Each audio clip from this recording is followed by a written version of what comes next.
Hello, तर आपण आज शिकूयात हा क्रोशेटचा गजरा कसा बनवायचा आहे. खूप सोपा आहे बनवायला आणि खूप सुंदर दिसतो. त्याच्यासाठी मी इथे डिझायरचा 4 प्लायचा यार्न वापरला आहे, ग्रीन कलरचा आणि ऑफ व्हाईट कलरचा आणि 3.25 mm ची मी सुई वापरली आहे. सर्वात आधी आपल्याला टोटल 70 ते 80 चैन बनवायच्या आहेत. मी त्या 80 चैन बनवल्या आहेत. तुम्हाला जेवढा मोठा हवा आहे, किती लहान हवा आहे त्या साईजने तुम्ही लहान मोठी चैन करू शकता. मी त्या 80 बनवल्यात.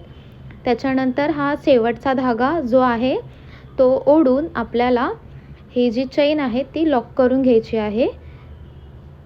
हा जो धागा आहे तो मी आता इथे ओढला आहे आणि हे लॉक करून घेतलं आहे. आता आपल्याला व्हाईट कलरचा धागा जॉईंट करायचा आहे. त्याच्यासाठी 12 चैन सोडायचे आहेत आणि 13व्या चैनमध्ये हा जो धागा आहे ऑफ व्हाईट कलरचा तो आपण जॉईन करून घेऊयात.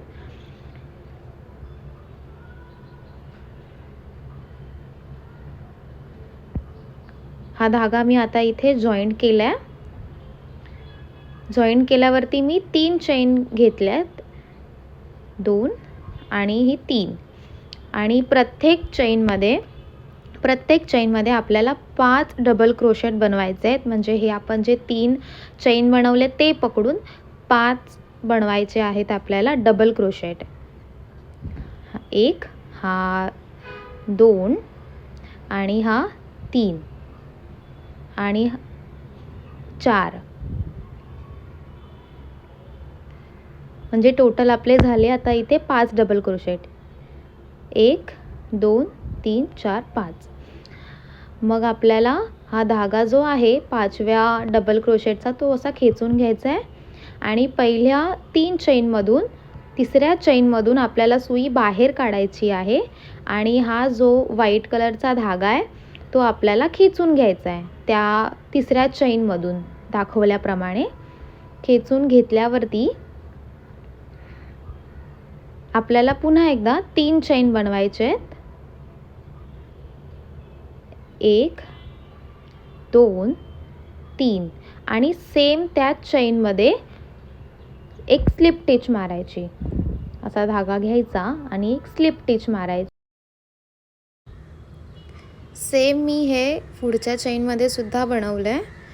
पुन्हा एकदा दाखवते आपल्याला हे कनेक्ट कसं करायचं आहे. इथे मी 3 चैन घेतल्या. त्याच्यानंतर सेम चैनमध्ये मी एक स्लिप टिच मारते. इथे मी अशी स्लिप टिच घेतली आहे.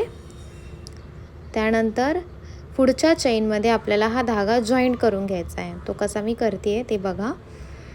आता ही नेक्स्ट चैन आहे, त्याच्यामधून मी हा धागा बाहेर काढला दुसऱ्या चैनमधून आणि पुन्हा एकदा मी ते 3 चैन बनवते आणि सेम प्रोसेस ही पुढे आपल्याला रिपीट करायची आहे. आता 4 डबल क्रोशेट बनवले मी. 1, हा 2 आणि हा 3, हा 4.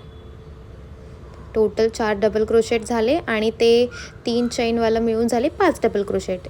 आता ह्या पहिल्या आपण जे 3 चैन मारल्या त्याच्या 3ऱ्या चैनमधून सुई बाहेर काढून हा धागा खेचून घ्यायचा, म्हणजे एक पॉपकॉर्न स्टिच बनते. त्याच्यानंतर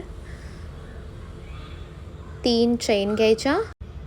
हीच प्रोसेस आपल्याला पूर्ण रिपीट करायची आहे शेवटपर्यंत आणि इथे तुम्ही बघू शकता फायनल रिझल्ट किती सुंदर आलेला आहे. हा गजरा बनवण्यासाठी खूप सोपा आहे आणि कोणाला गिफ्ट करण्यासाठी तो खूप छान ऑप्शन आहे. आणि असेच नवनवीन व्हिडिओज बघण्यासाठी माझ्या चॅनलला सबस्क्राईब करा. Thank you for watching.